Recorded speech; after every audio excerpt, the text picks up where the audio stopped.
Hello everyone, welcome to RBL academy. इस video में discuss करेंगे रसिया द्वारा बांग्लादेश को क्यों 1971 वार को याद दिलाया गया।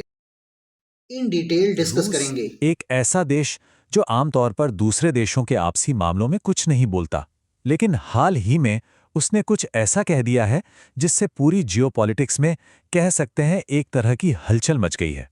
तो चलिए समझते हैं कि आखिर ये पूरा मामला है क्या। हाँ, तो हुआ ये कि रूस ने, जो कि जैसे मैंने कहा आमतौर पर चुप ही रहता है, बांग्लादेश को एक सीधी और साफ चेतावनी दी है। एक ऐसी चेतावनी जिसे नज़रअंदाज करना बहुत मुश्किल है।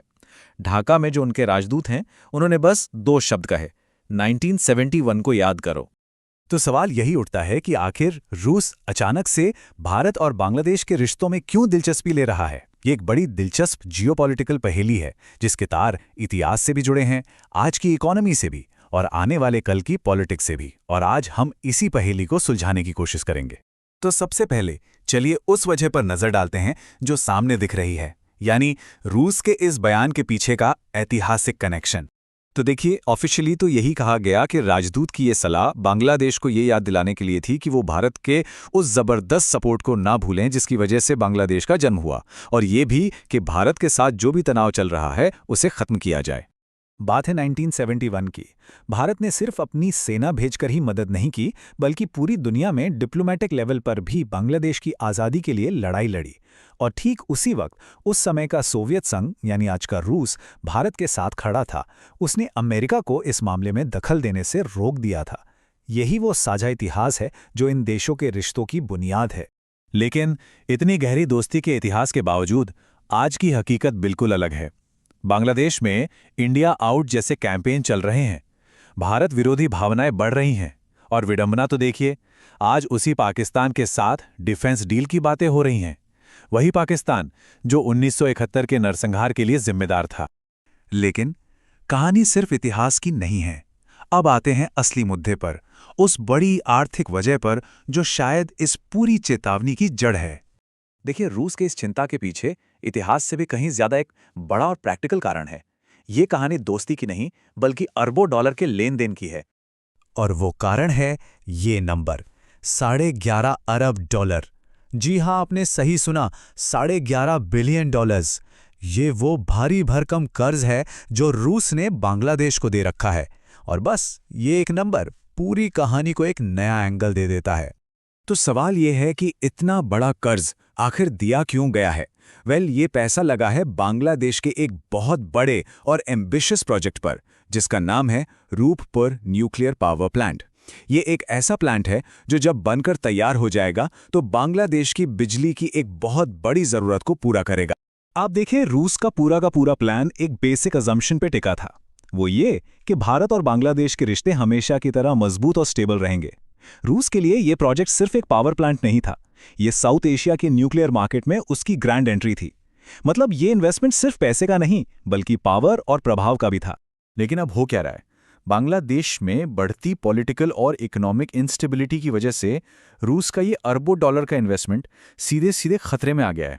रूस की चिंता के 3 बड़े कारण हैं। पहला, बांग्लादेश में बढ़ती राजनीतिक अस्थिरता। दूसरा, धीमी पड़ती इकोनॉमी। और तीसरा, वहां का गारमेंट उद्योग, जो देश की इकोनॉमी की रीढ़ है, वो हिंसा और हड़तालों की वजह से बुरी तरह से प्रभावित हो रहा है। हालत ये है कि बांग्लादेश के अपने ही थिंक टैंक्स कह रहे हैं कि इस हिंसा ने इकोनॉमी पर ग्रहण लगा दिया है। और ये जो आंकड़े हैं, ये समस्या को और साफ कर देते हैं। देश की जीडीपी ग्रोथ रेट, जो पहले काफी अच्छी थी, अब नीचे आ रही है। और जब ग्रोथ ही नहीं होगी तो इतना बड़ा कर्ज चुकाया कैसे जाएगा? ये एक सीधा सवाल है। और सिर्फ ग्रोथ ही नहीं, महंगाई को देखिए। इन्फ्लेशन एक वक्त पर लगभग 13% तक पहुंच गया था। अभी भी ये 8% के आसपास है, जो आम लोगों की कमर तोड़ रहा है। तो इस पूरी इकोनॉमिक गड़बड़ी का नतीजा क्या निकला? नतीजा ये कि रूस को अपने लोन की पेमेंट कम से कम 2028 तक के लिए टालनी पड़ी है। मतलब उन्हें अपना पैसा वापस मिलने में और देर होगी। तो अब बांग्लादेश एक ऐसे मोड़ पर आ खड़ा हुआ है, एक ऐसे दोराहे पर जहां से एक रास्ता तरक्की की ओर जाता है और दूसरा तबाही की ओर। तो चॉइस बहुत क्लियर है। एक तरफ है भारत का रास्ता, जहां 8% की शानदार जीडीपी ग्रोथ है, इकोनॉमिक स्टेबिलिटी है, और दूसरी तरफ है पाकिस्तान का रास्ता, जहां 1-2% की ग्रोथ के लिए भी संघर्ष है, अस्थिरता है और बार बार आईएमएफ से बेल आउट लेना पड़ता है। और सबसे मजेदार बात तो ये है कि एक तरफ तो भारत विरोधी नारे लग रहे हैं और दूसरी तरफ बांग्लादेश की सरकार खुद ये मान रही है कि देश में महंगाई काबू करने के लिए और ज़रूरी चीज़ें इंपोर्ट करने के लिए उन्हें भारत की ही ज़रूरत पड़ेगी। तो आखिर में इस पूरी कहानी से हमें क्या समझना चाहिए, इसका निचोड़ क्या है?